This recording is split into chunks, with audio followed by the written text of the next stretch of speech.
And thank you for this wonderful event. We're joined today by our fellow panelists, and thank you for introducing them already. So our topic today is about rethinking cybersecurity in the digital transformation area, a new agile approach to security through cyber resilience, key actions to empower secure digital transformation, as cyber attacks are on the rise as digital transformation progresses. So we'll start out today with the first question that we have. Cybersecurity in the digital transformation era, what are the changes or shifts that you have seen? We'll start out with Engineer Majid. Assalamu alaikum wa rahmatullahi wa barakatuh. Assalamu wa rahmatullah. Thank you so much, and it's been an honor being with you into this. Sorry, but being digitalized, so I'm using the phone and I'm just sitting relaxed. I think COVID has pushed us toward the digitalization, and now there is a big mix between digitalization, and digital, or which we used to call it's an automation. The use cases are everywhere, and now people are just thinking of how can we use technologies, and look at the events that we used to do in prison, and all of a sudden now we have a huge wave of virtual events, even training. So the digitalization have shaped a lot of the work that we are doing. And now we are talking about how the digitalization. I'm coming from the oil industry and petrochemical, where we lag behind a little bit because of the way that things, it's not an easy to do with safe, it's not an easy to do from safe perspective, but still we have lots of use cases of digitalization and trends, especially when we go to the inspection, when we go to the data, by collecting what we used to have behind the fence on the operation technology. Does that answer your question? Perfectly answers it. Thank you. You're welcome. Mr. Shinton, could we have your point of view on this topic? Hello, greetings everyone. Pleasure being here with the esteemed panelists and guests and senior dignitaries. Yes, definitely. I second Mr. Majid's view. Pandemic has accelerated digital transformation. At the initial stage of the pandemic in April 2020, Satya Nadella said that they have seen 2 years worth of digital transformation in just 2 months. And now we have come a long way. So my next point is hybrid mode of operation has been a main requirement. So everything is gone hybrid, be it work, be it cloud. Now hybrid has become a de facto mode of operation. Getting everyone fully virtual and then again getting back to a hybrid mode has been a major project for all of us.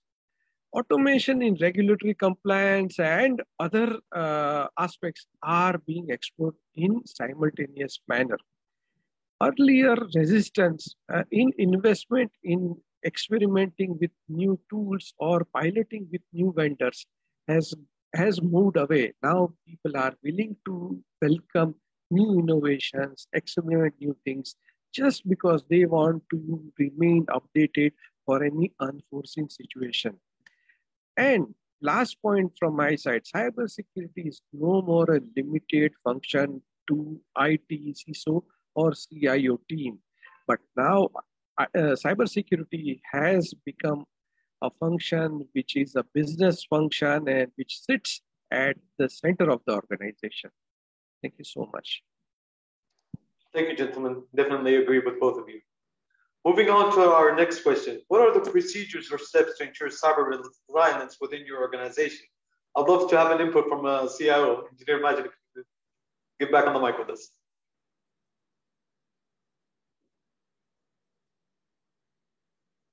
Engineer Majid, I believe your mic is muted. Sorry, because Abdullah Najum came in picture, so I thought the question is to him. Can you repeat it? What are the procedures or steps to ensure cyber resilience within your organization? Okay. First of all, people would ask what about a CIO among the CISOs? And I've said, guys, I want to balance the way that we should view this. There is a big push toward the digitalization. I mean, if we think about now our kids in the school, now it's hardly now we need to convince them to go back to school because they used to have it in the home. So if we look at it, I'm calling this is the two faces of the coin, CISO and CIO. and having it part of the way that we select the technologies. I mean, we start from the business requirement, and then the cybersecurity has to be in all the stages of the life cycle.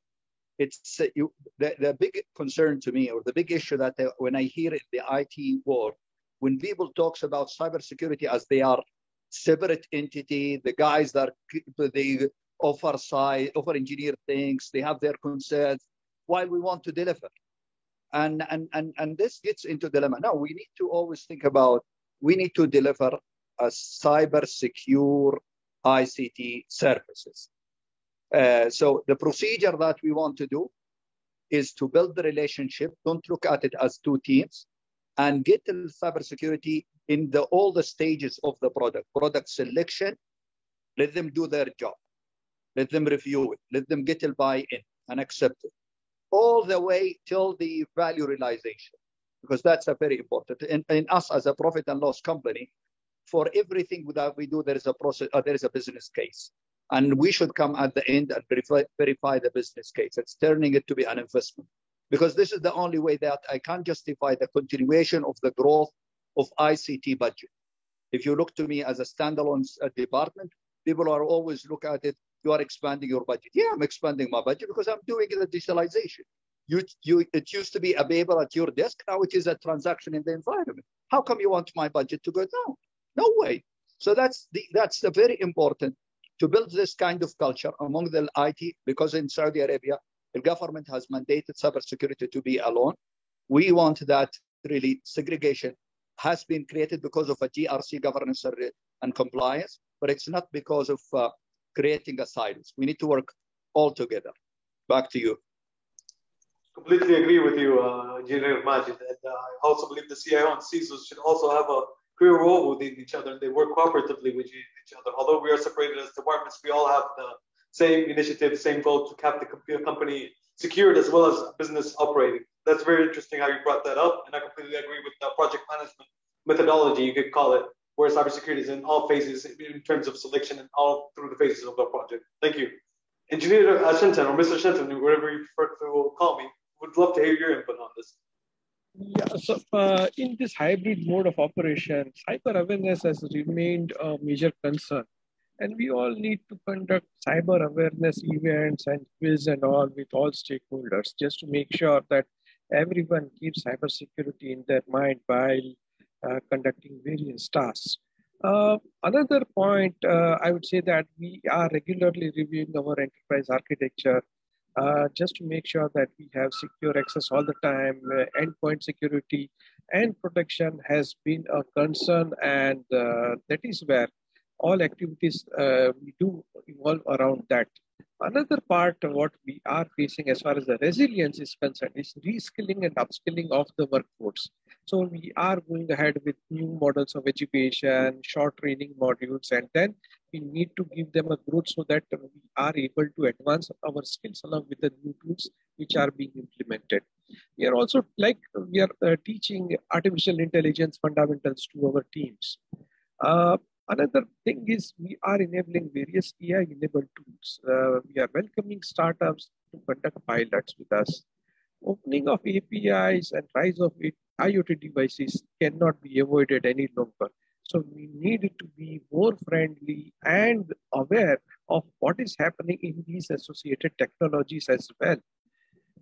Another part is review of the digital transformation strategy. All of us have been part of these, I would say discussions, but at times we have not been regular. So time for all of us to play an active role in this digital transformation strategy in the post-COVID world, and be more agile and then help pandemic-proof our business model. We can have a set timeline to retire legacy islands and move truly into world of cloud. Other part, last 2 points from my side would be regular review of insider threats and risk log. So risk log has to be analyzed at all cases. Now we need to put more stress on the governance we need to develop a talent pipeline and promote micro innovation within the team, because the innovation would keep the team engaged, and that is where we would be more resilient in the time to come. Thank you so much. Back to you. Thank you, Mr. Shinton. Well put. With the increase of cyber attacks that are targeting managed service providers or managed security service providers, how could you reduce the risk of your organization being affected? This has been all over the news for quite a while. There were certain cases that happened in the US. So, Dr. Abdullah, we'll be glad to hear from you. Hi, everyone. I'm honored to be with you here today. So managed service providers and managed security service providers, MSSPs, they provide IT solutions to customers who wish to outsource these services to a third party. These MSSPs and MSPs are being targeted nowadays, increasingly, to spread ransomware to their customers. And this is done, of course, indirectly, and it's an advantage, unfortunately, to the cyber attackers, because they indirectly are able to compromise numerous customers by compromising that single MSP or MSSP. So this is extremely dangerous, and the way to mitigate these type of risks for third-party providers is to ensure that these MSSPs are themselves cyber secure. So the end customers need to do their own research on the newest type of attacks, cyber attacks, and ensure that their service providers are mitigated against these types of threats, and make them aware on these alerts that they find relevant. So customers as well, secondly, need to have visibility on what the IT systems their MSSPs and MSPs are using, and how are these systems are interacting with their own systems, and define and identify the relevant cyber risks that could get transmitted from their MSP's systems in case of a cyber attack. Thirdly, there should be an adaptive multi-factor authentication implemented based on the risk, and there should be also a role-based access control. So their MSSPs should identify these technical staffs that have access to critical systems, and based on their role, they get access to them. So not all of their employees get that critical access. And finally, in case of a cyber attack, the MSSP should notify their customers on that specific incident and how this could possibly negatively affect their customers. So they need to immediately notify them and investigate if that malware that MSSP or MSP had encountered could have possibly got transmitted to their customers' infrastructures. So these are the main mitigations that I can think of. Thank you, Dr. Abdullah. It's very well input and spoken.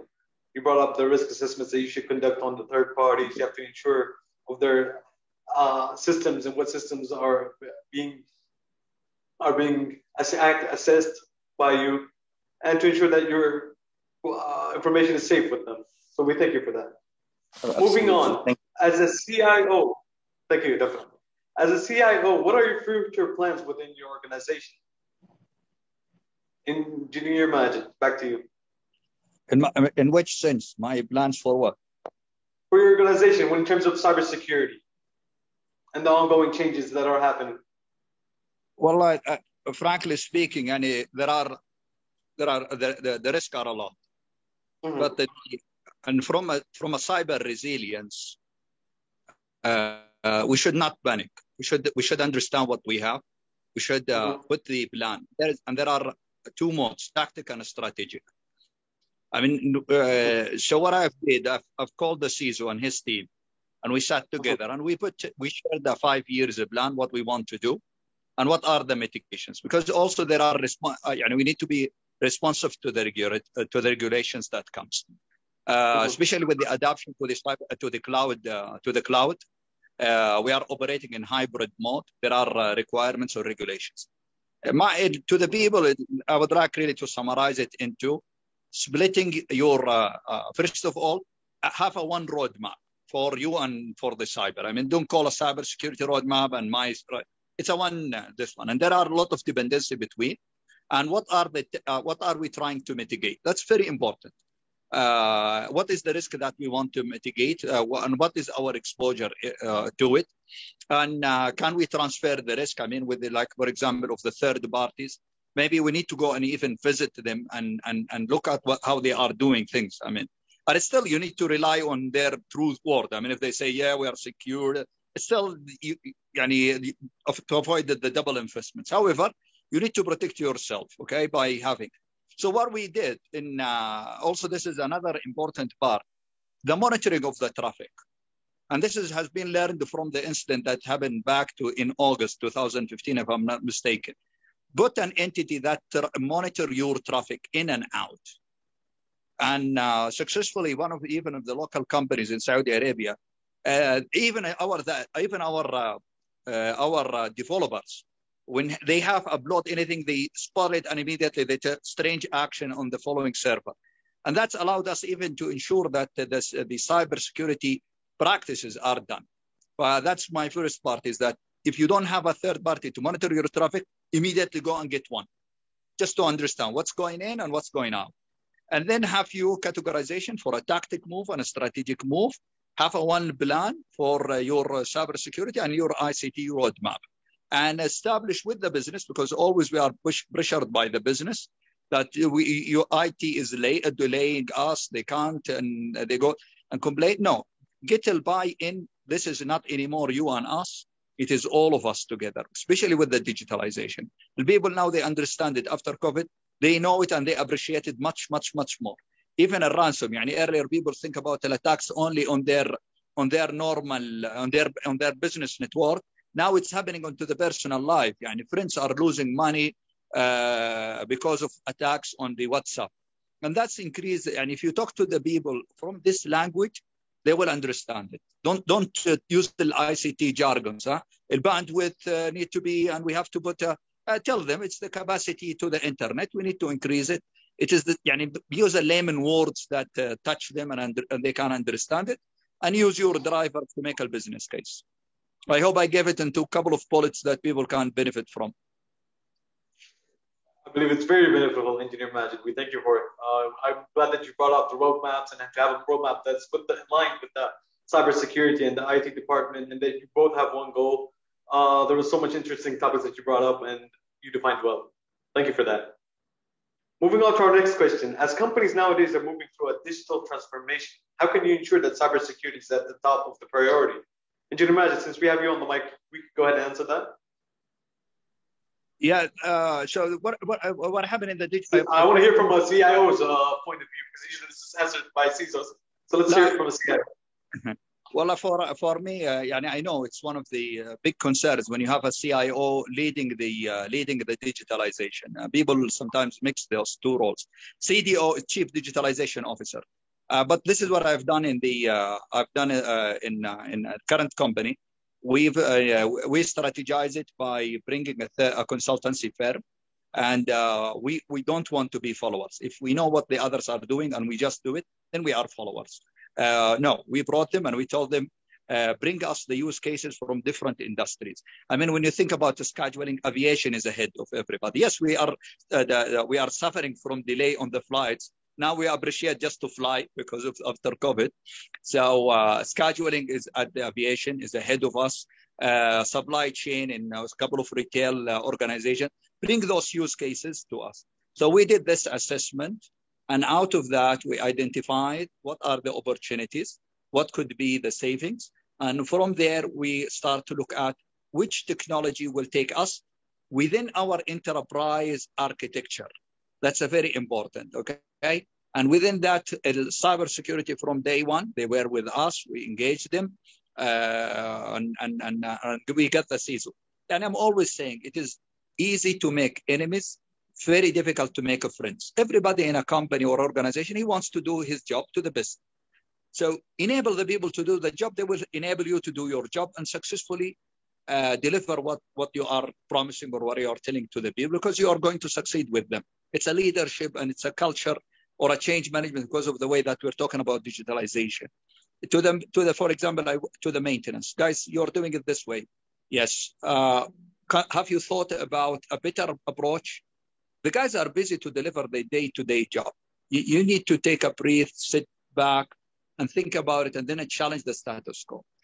But as I've said it earlier, now when you come to the framework, especially in the digitalization, you need to use the agile methodology, because you need to start with a small and then you grow up or you scale up on your solutions. Make a cybersecurity part from your proof of value all the way with expanding it and expand the requirement. You will face challenges when you're talking about development. I've faced it, because in the development, you are writing codes. They will need their time to do investigation, which makes it difficult to commit to a date of delivery. Huh? That's a little bit of a challenge I have faced. But this was the tactic I've used, or my strategy to use with my colleagues in the cyber world. Thank you, Engineer Majid. Very well put. Mr. Shantan, can we have your input on this?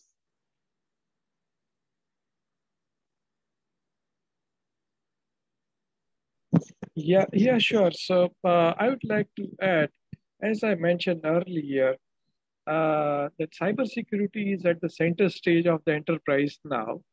Now we need to think that with the complementing cybersecurity strategy, the digital transformation may turn from a snail to a butterfly. And with a gap in a strategy between cybersecurity and other stakeholders, probably the digital transformation may eventually turn to be a faster snail. So that is where we need to give due importance to cybersecurity as an important stakeholder. We have to establish Center of Excellence for Cybersecurity, give due importance to tackle new issues, new challenges as far as data security, cloud security, and regulatory compliances are concerned. We are also working out a proposal on cyber insurance. And last but not the least, it is important to have real-time data visibility in a digitally transformed enterprise. And do not keep the data with you, but share the intelligence and analytics with business stakeholder, so that at least they feel valued and they are able to take right decision. So that's my take. Back to you. Thank you. Very well put. Last but not least, we have our final question. This is for Dr. Abdullah. What are the new emerging cyber attacks that target critical infrastructure and can go undetected by the normal or traditional cybersecurity products and solutions? Over to you, Dr. Abdullah. Yes, sure. So in my opinion, there is a whole new trend to cyber attacks that can go beyond the traditional cybersecurity protections and detected.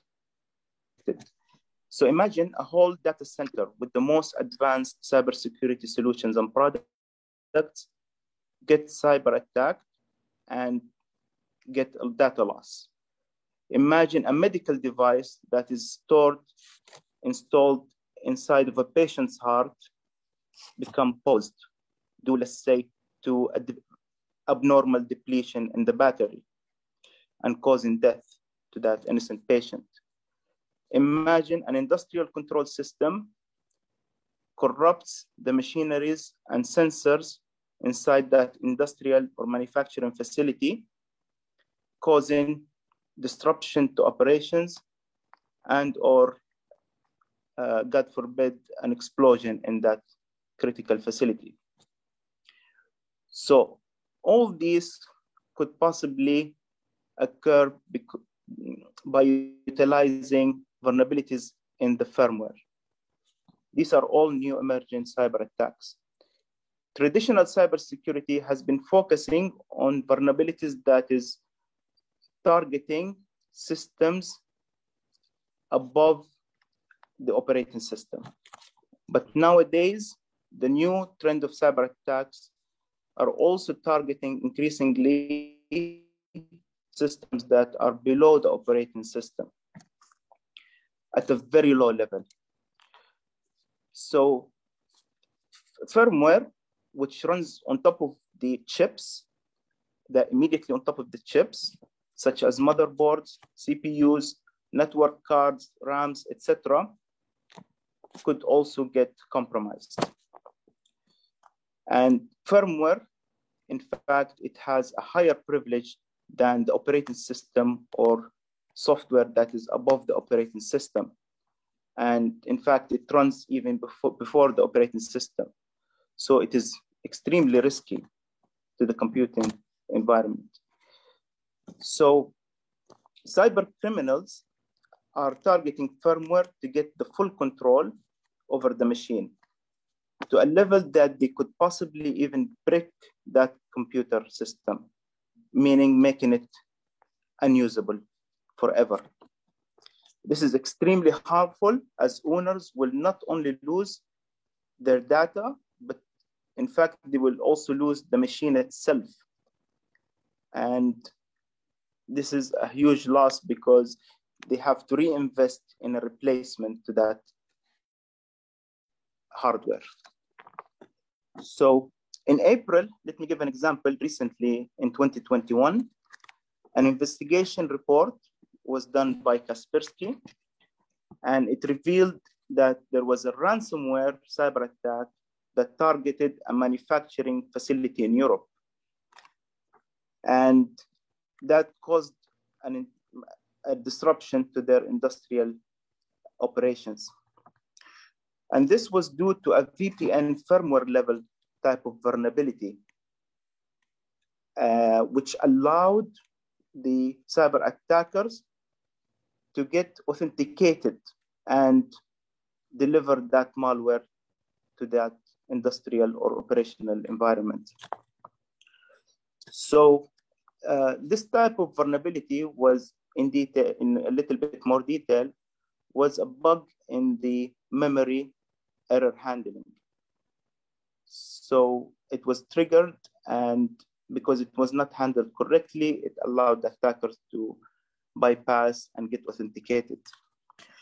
So in order to mitigate these type of very low level vulnerabilities and cyber attacks, manufacturers need to adopt the SBOM, the software bill of material, and ensure that it is extremely stringent.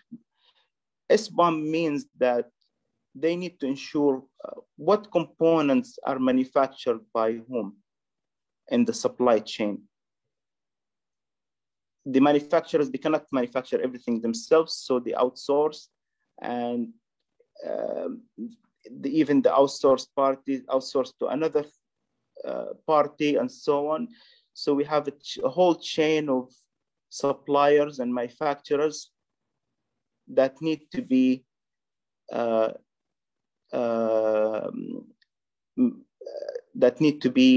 let's say,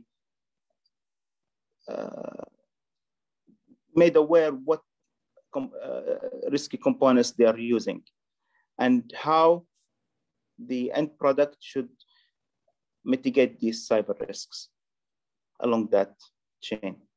So this is one way. Another way is to have an adaptive multi-factor authentication solution on these subcomponents as they are interacting with each other. So these different firmware interacting together from different suppliers, all of them need to authenticate among themselves using an adaptive multi-factor authentication, so that the critical risk should be assigned higher assurance using multi-factor authentications to make sure that they are equal. The risk is equivalent to the assurance provided by the multi-factor authentications. At the same time, it should be optimal to ensure that it is not lowering the performance. So with certain multi-factor authentications, we could achieve the same level of assurance to mitigate that risk that is identified. And in fact, actually, I did my PhD on this area, risk-linked authentication. And recently, I was awarded a patent by the United States Patent and Trademark Office in this for this invention. And it was actually well recognized by banks like Bank of America and an insurance company, Aetna, and also in industrial manufacturers in their own recent patent applications like Robert Bosch and Nike and PayPal as well. So I'm happy to share more information about this invention. If somebody is interested, please contact me. And it's available anyway on the uspto.gov website. Thank you, Dr. Abdullah, and congratulations on your well-deserved award. We're happy for you, and we're happy to see one of the panelists that has been awarded by the United States. So happy for you, and congratulations on it. Actually, gentlemen, we have more minutes. My pleasure. We have a couple of more minutes. So I just wanted to ask Mr. Shinton, you brought up a great topic when you talked about the cybersecurity awareness in one of the questions we had earlier. In terms of the cybersecurity culture, how would you go by starting a cybersecurity culture or adapting to cybersecurity culture within your organization? Yeah, thanks for this question. I would like to say that cybersecurity is not limited to servers and humans now. It extends to sensors, intelligence, algorithms, devices which are on land, in underwater, and devices which are airborne, like drones. So that is where the role of cybersecurity has grown multifold. Now, as a cybersecurity expert, our job is to educate our business stakeholder for the due importance, our vendors to welcome new innovations, our peers to have them, have an upkeep of their existing knowledge and align their skills with the technologies which are coming in future. And the employees, the users, for them, we need to build a module wherein we keep their their cybersecurity knowledge updated. So what I have recommended in my organization, and we do one event related to cybersecurity every quarter. And because we live in a post-COVID world, so it is very easy to invite a cybersecurity expert from anywhere in the world, and then they can deliver a lecture which would actually help the entire workforce keep themselves updated about the latest trends. Another thing what I am doing and recommending is certification. So I am encouraging all team members to get certified. That is a part of their KRAs now. They must pursue one certification a year. And if they pass it, then I'm going to reimburse the cost. For exams, they would get a leave. They would get a paid leave on the day of the exam. They would get the cost reimbursed. If they want for certain certifications, I am willing to grant them a study leave for a week also. But I want them to undertake certification, benchmark their knowledge with world-class certifications available in the market. And I'm in touch with a cybersecurity startup. So what they are doing is they monitor the incident and then they try to educate the user. So it means, just to give you an example, if you are trying to copy a file on your USB drive, then there would be an alert which would get generated that a user is trying to access a USB drive and trying to copy a file. But at that point of time itself, think of a scenario where you would get a 30-second video clip, which would have a due information that you are not supposed to do this. And that is how we're trying to, educate the users as well as keep the knowledge updated. So that's about me. Thank you, Mr. Shenton. I'm glad that you brought up the positive, you could say positive environment, positive vibes when you reimburse employees who take training and things like this nature. This makes it positive for them and motivational also for them. So because I want that his skin should be in the game. So I want him to make expense first, and then I would reimburse. That's a great approach to it. I completely agree with you. Having a cybersecurity culture is not something that you can have from day one. It's a long process and it's an ongoing process to reach a stage where you can say you could have a cybersecurity culture within your environment. Dr. Abdullah, would you like to add any input on this discussion?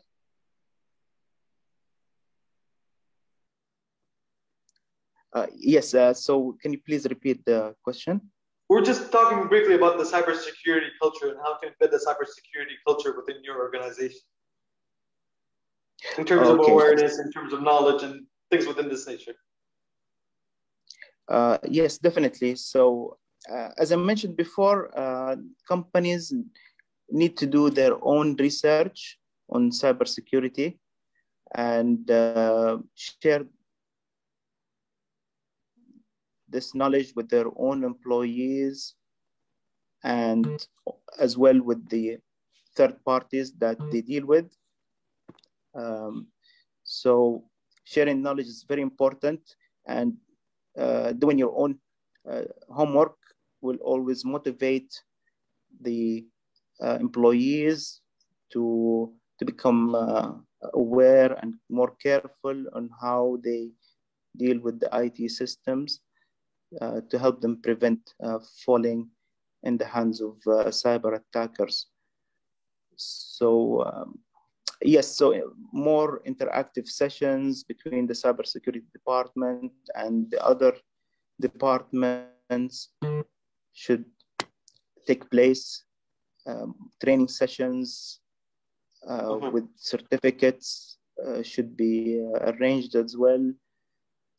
And also in case of incidents, anyone that faces an incident should also share that immediately to prevent their colleagues from falling prey to that type of new incident that the company is facing. So that's my opinion. Thank you, Dr. Abdullah. Do we still have Mr. Majd with us? Yes, I'm available. Yep. Welcome back. Let's have your input on the cybersecurity culture. As a CISO, from a CIO with your employees, how do you make them have the cybersecurity culture? Well, yeah, I'll share our experience. So what they have done, and I like it really, frankly speaking. Okay. So what they do, there is a mandatory training courses. You have to take it. It comes into your email. You have to apply it, and now it is ready. It's already available in the market. There are platforms that does this, and they have already the educational sessions. I mean, earlier we were thinking about what is the content, how to develop the content. Now it is ready packages, and you can navigate. It's like a computer-based training, CBT. And then there is an exam. When you pass the exam, it gives you the certificate. Mm-hmm. So this is, and it's a mandatory. If you don't take it, your account will be disabled. Mm-hmm. And this is to cover the required, and it includes the mobile phones and a lot of content. But what I like really is the emails that get sent from time to time to test us. I failed the last one. Yeah, the phishing campaign, exactly. The phishing campaign, they do it, and they carefully select a scenario based on two things. Like during the vaccine, when they started the vaccine, they mimicked the Ministry of Health, MOH email that tells you we have a scheduled you. Click on the link to fill your information. And the last one that happened to me was about the DHL. And I was waiting for expecting a shipment. So I opened the file. Immediately they spot me and they brought me to the training course. And this is get monitored by the CEO on the cybersecurity committee meetings. They bring how many failed. and we communicate back.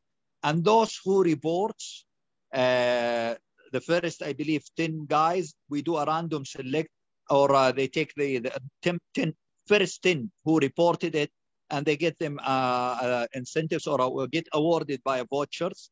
But that's a balance between incentives and a punishment. So when the punishment is about, they sent you back to the training and just remind you because sometimes we missed it. If the employee appear a couple of times, then they take it to his management because that's a misbehavior that shouldn't be. But this is how they promote a culture. As I've told you today, no one is questioning cybersecurity. Even in our individuals, even in our practices now, even it is in the education. If you have any your kids in the school, and if you watch Al-Ain channel, there's a lot of things about cyber security. The push of the government toward Tawakkalna, I'tamarna, Sihhati, all of those made us change our mobiles and the educational sessions. We have to think now about all the ages because that's a role on us being people who are aware about digital. That we need to educate the whole society, not only our companies, but all of people around us and remind them about the best practices that they should behave or they should do. I think this is from a practical perspective I have seen was really a great, and it cultivated the culture. People now aware about it, including even the CEO. Because that day I heard him talking to the CISO. He said, luckily I came back to office and I've done the exam. I've done the course before you blocked my account. I'm glad, Mr. Majid, you brought up the phishing campaign, the phishing scenario, and that you were honest with us and that you told us you clicked on the link. So anyone is bound to click on the link. Even I think people in the cybersecurity, I'm pretty sure in cybersecurity, employees in the cybersecurity are bound to also click. It's human error, it's human rush, and things within this nature that makes us lose focus sometimes. And they don't know. There are two guys, only the CISO and the guy who prepares it, who know about the scenario. The others, they don't know about it. This is how we connected also from our department, yes. Now I don't click on any email. You have to tell me, you have to talk to me, and then I swear to God you have nothing, then I will open your email. That's good. It gives you a little source of paranoia, I guess, when you're opening your email box nowadays. I need my salary at the month end. Inshallah, you will keep it and it will increase, hopefully. Thank you, gentlemen. This was a lovely panel discussion. I enjoyed my time with all of you on a personal level, other than being the moderator of the event. So I'll hand over back to Mrs. Anisha. So thank you once again, gentlemen. Thank you so much, everybody. Thank you all for that interesting discussion. We have one question. Mr. Bihari, you could put this up for anyone who'd like to answer. One of the participants, Mr. Abhirup Sarkar, is asking, are there any additional specific security compliance standards followed by companies in Saudi Arabia? Or is it similar to the ones like PCI, DSS, SOC, HIPAA, etc., based for industry type? Well, gentlemen, you heard the question. Any one of you would like to address it? Yeah, I think it's a question, if you allow me, it's a question about the compliance. There is already Saudi National Cybersecurity Authority, NCA, and they have a computer controls, CCCC. I think cyber computer controls, if I'm not mistaken. It's available on their website, and they have a classification to the companies. Saturn, Aramco, Sabic, they are considered the national companies. For private sectors, it's good that they follow that, and it's very clear. The mandates and requirements, and the guys are very professional. Myself, I dealt with them. I dealt with NCA on a compliance case. Very professional. They address it to the point. They explain it. I mean, you will be amazed how the government, which I am proud of as a Saudi, thank to Allah, then thank to really to the leadership. We used to say, well, the government, they don't know. Now the government is ahead of us. They are truly ahead of us. They have employed really the people, and very professional. When the way that they address it, I thought that we are business people and we understand now. The guys are ahead of us. They know what they are doing. And the controls, the CCC, are really very effective if you want. And it has the guidelines, then you can take it as a framework and you massage it according to your requirements. Thank you, Majid. Other than NCA, when we talk about private sectors, we have the Saudi Arabian Monetary Agency. They have a framework that was established in 2017, and it has 4 domains when it comes to operations and technology, governance, and outsourcing, including risk management. So there's lots of governmental agencies depending on the sector, but NCA also has in terms of cloud computing. So there are compliance regulators that we have to comply with, and we have to report back, such as the financial industry. They report back to SAMA, and we have to give them quarterly updates on what we have progressed on. So yeah, there is also international standards such as the ISO, ITIL, COBIT, and that is used worldwide. And also SAMA, they recommend us to also use international standards as well. If you look up the SAMA cybersecurity framework, you can find it online. There are actually parts that you'll find that's related to the ISO. There's other parts that are related to, for instance, COBIT or ITIL.